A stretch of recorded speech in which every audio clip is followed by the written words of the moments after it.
Oboyen, bienvenue à l'école de sagesse. Je suis Donan, la présentatrice à la chaîne YouTube École de sagesse. Je suis ravie de vous présenter la troisième partie du thème central l'immigration clandestine qui est la vie des réfugiés adultes en Allemagne. Pour mieux comprendre ce thème, nous allons écouter attentivement la conversation des deux amis Konaté et Mani. Bonne écoute. Je dois marcher un peu plus vite, car je suis un peu en retard. Sûrement que Mani m'attend déjà à l'arrêt de bus. Quand est-ce que Konaté arrivera? Je l'attends depuis 10 minutes. Salut Konaté, tu es enfin arrivé. Salut Mani, je suis désolé pour le retard. C'est entendu. Comme j'y ai toute la journée libre et qu'il fait très beau aujourd'hui, cela ne m'a pas gêné de t'attendre 10 minutes de plus. On peut maintenant partir. Je vais te montrer chez moi. Maintenant nous allons prendre l'ascenseur pour aller à mon appartement. Ton appartement est au quatrième étage. As-tu loué l'appartement? Je vis au 3e étage. Oui, j'ai loué l'appartement pour tout mon séjour en Guinée. L'immeuble me plaît, car les voisins ne font pas de bruit et l'immeuble est toujours propre. Et toi, es-tu à l'aise là où tu habites? Je vis dans la cour familiale. Il n'y a jamais la tranquillité à la maison.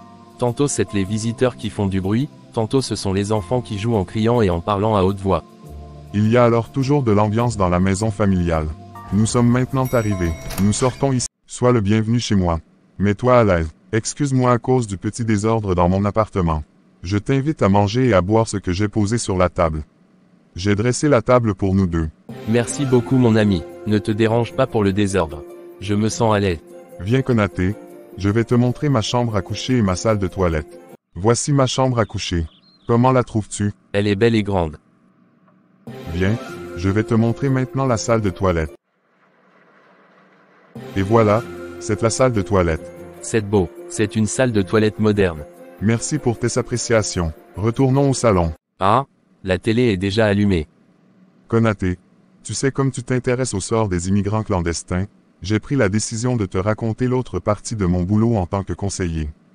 C'est-à-dire te raconter ce qui se passe avec les réfugiés en Allemagne. C'est une très bonne idée. Avec les informations que j'ai déjà reçues de toi, il m'est venu en tête 2 idées d'association. Quelles idées d'association as-tu en tête? Premièrement, certains citoyens pourraient créer de différentes associations traitant les différents problèmes de la société. Deuxièmement, des autres citoyens pourraient créer des centres de conseil pour conseiller les gens sur les dangers de l'immigration clandestine. Après avoir écouté le reste sur ton boulot, de nouvelles idées d'association me viendront en tête. C'est très bien Konaté. C'est ça qu'on appelle la sagesse. C'est cette sagesse qu'avaient nos aïeux avant la période précoloniale.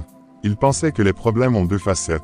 Une facette négative qui attriste l'individu et une facette positive qui pousse l'individu à utiliser ses compétences intellectuelles pour y trouver des solutions.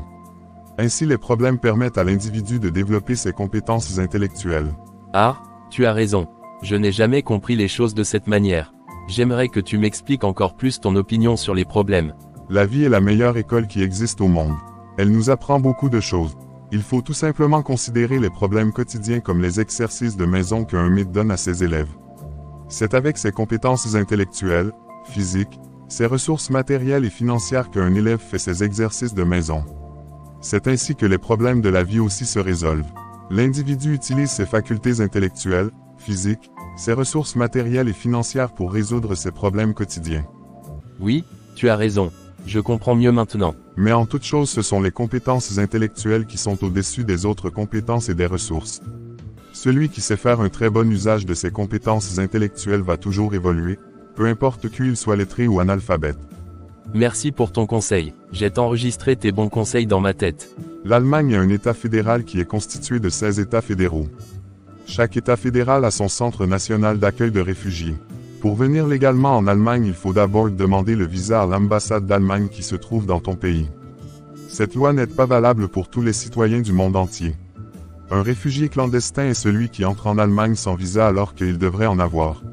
Lorsqu'un réfugié arrive en Allemagne pour faire une demande d'asile, il doit se rendre au Centre national d'accueil de réfugiés pour se faire enregistrer comme postulant d'asile.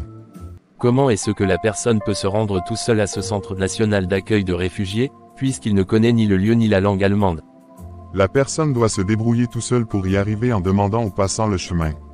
Est-ce qu'un immigrant clandestin est obligé de demander l'asile avant de pouvoir vivre en Allemagne? Oui, c'est ce qui a été toujours fait jusqu'à la date d'aujourd'hui. Il a besoin d'une autorisation de séjour. S'il reste dans le pays sans autorisation de séjour et ne quitte pas volontairement l'Allemagne aussitôt, il sera poursuivi en justice. À travers la demande d'asile, l'immigrant évitera la poursuite en justice. Car depuis des années jusqu'en début 2024, il n'est pas exigé que l'on vienne avec un visa pour demander l'asile. Depuis l'année 2023, les pays membres de l'accord de Dublin veulent rendre la politique d'asile encore plus dure pour combattre l'immigration clandestine. Par exemple, ils ont renforcé le contrôle policier aux frontières pour refouler les immigrants clandestins. De plus, ils veulent que les individus demandent désormais l'asile hors des États membres de Dublin. Si leurs premières demandes ont été acceptées, c'est alors qu'ils ont le droit de venir dans les pays membres de Dublin pour continuer la procédure de demande d'asile. Avec cette loi, l'immigration clandestine ne sera plus autorisée dans leur pays. Cette loi n'est pas jusqu'à ce jour-ci encore appliquée. Peut-être dans les mois qui suivent la loi sera appliquée ou pas. Qui sont les pays membres de l'accord de Dublin? Les pays membres de l'accord de Dublin sont tous les pays actuels de l'Union européenne, sauf l'Angleterre qui est sortie de l'Union européenne. En plus de ces pays viennent s'ajouter 4 autres pays comme la Suisse, la Norvège, l'Irlande et la principauté de Liechtenstein. Que se passe-t-il lorsque le réfugié arrive au Centre national d'accueil de réfugiés? Au Centre national d'accueil de réfugiés, des questions seront posées aux réfugiés. Ils doivent répondre en disant la vérité. S'ils ont des documents officiels de leur pays comme par exemple le passeport ou la carte d'identité ou autres documents, les autorités allemandes vont leur retirer par exemple ce document officiel puis leur remettre une copie légalisée de ce document attestant que l'administration a confisqué l'original du document. C'est dans ce centre que les réfugiés se font enregistrer officiellement comme postulants d'asile. Les autorités allemandes font quoi avec le document du réfugié qu'ils ont confisqué? Ce document officiel confisqué sert à identifier officiellement la nationalité du réfugié. L'administration allemande va confisquer ce document jusqu'à ce que la procédure de demande d'asile du réfugié soit bouclée. C'est après le résultat final de la demande d'asile que le réfugié va reprendre son document officiel. Au cas où la demande d'asile du réfugié serait rejetée, les autorités allemandes n'auraient pas de problème pour ramener la personne dans son pays natal ou dans un autre pays où il se sentirait en sécurité. C'est après le rapatriement que les policiers allemands vont remettre au réfugié son document officiel à l'aéroport. C'est entendu, merci. La demande d'asile se fait aussi au Centre national d'accueil de réfugiés. Non, la procédure d'enregistrement c'est de poser des questions, prendre les empreintes digitales des réfugiés, etc. Après la procédure d'enregistrement, l'administration allemande va procéder à la répartition des réfugiés dans tous les États fédéraux de l'Allemagne. Il y a des critères de répartition de réfugiés que je ne connais pas. Après la procédure de répartition, l'administration allemande va délivrer une pièce d'identité provisoire aux réfugiés. C'est là qu'il sera décidé dans quel État fédéral et dans quelle ville le réfugié sera hébergé pour commencer sa procédure de demande d'asile. Comment est-ce que les réfugiés se rendent dans la ville où ils doivent vivre? Le Centre national d'accueil de réfugiés les met dans un bus spécial qui les conduit au lieu indiqué. Pourquoi la pièce d'identité délivrée aux réfugiés est provisoire? Sur la couverture de la pièce d'identité provisoire, il est écrit attestation d'arrivée. Cela signifie que le réfugié a déjà été enregistré en Allemagne mais qu'il n'a pas encore demandé officiellement l'asile. Lorsque le réfugié demandera officiellement l'asile dans la ville où il est obligé de vivre, on lui délivrera une autre pièce d'identité. Sur la couverture de la pièce d'identité, il sera écrit autorisation de séjour. C'est une autorisation de séjour qui est provisoire jusqu'à ce que le réfugié reçoive le résultat final de son asile. Quelles sont les administrations importantes en matière d'asile? Les noms de ces administrations ne sont pas les mêmes dans toute l'Allemagne et aussi dans tous les pays membres de l'accord de Dublin. Voici les noms de ces administrations qui sont dans l'État fédéral où j'y habite. Le Centre national d'accueil de réfugiés où se fait le premier enregistrement officiel des personnes qui veulent demander l'asile. Le Service central d'immigration qui actualise les pièces d'identité des réfugiés résidant au camp, qui coordonne leurs transfers dans d'autres villes, qui fait les procédures d'enregistrement des réfugiés dans la ville où ils résident, qui coordonne les rapatriements, etc. Le gouvernement régional qui dirige les camps de réfugiés et coordonne les démarches administratives des réfugiés résidant dans le camp d'accueil.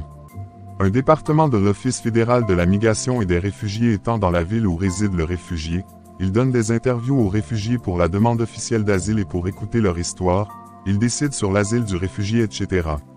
Le central de l'Office fédéral de la migration et des réfugiés qui est dans une autre ville et qui est responsable de tous les réfugiés résidant en Allemagne. Le central du gouvernement régional qui coordonne et décide les transfers puis autres affaires concernant les réfugiés. Le service de l'immigration de la ville où le réfugié réside après le dernier transfert, Il est responsable de prolonger les pièces d'identité des réfugiés ou de délivrer des titres de séjour ou d'organiser les rapatriements, etc. L'Office des affaires sociales qui finance la vie des réfugiés dans les camps et les foyers. L'Office de l'emploi finance la vie des réfugiés lorsqu'ils reçoivent une réponse positive à leur demande d'asile, etc. La police qui exécute les rapatriements, etc. Ce sont quelques administrations qui sont impliquées dans la procédure d'asile des réfugiés. Merci pour ces informations. Je vais devoir partir, car nous aurons bientôt une réunion de famille. On se reverra un autre jour pour terminer notre conversation. Bonne soirée. Merci mon ami, c'est entendu. On s'appellera. Bonne soirée à toi aussi et bon retour à la maison. Salut tout le monde de ma part. Merci, je le ferai. À plus tard. Malheureusement, nous sommes arrivés à la fin de notre émission. Aujourd'hui, nous avons appris un peu de choses sur la vie des réfugiés en Allemagne. Merci à Manny pour ces informations qu'il nous a données, afin de permettre aux gens d'avoir une idée de la vie des réfugiés par exemple en Allemagne, avant de se lancer dans une aventure incertaine. Toujours dans le cadre de la révalorisation de la culture africaine, je vous présente brièvement Mademoiselle Essoruna Dijonima, une Togolaise d'origine résidant en Allemagne. Elle est l'auteure du livre Les ingrédients pour un développement à la base. Le livre sensibilise la communauté africaine à travers quelques conseils au sujet des comportements positifs et adéquats à adopter pour initier le développement de ces nations. Pour plus d'informations sur le livre, contactez-nous s'il vous plaît sur la chaîne YouTube École de Sagesse. Et Yisso, à demain.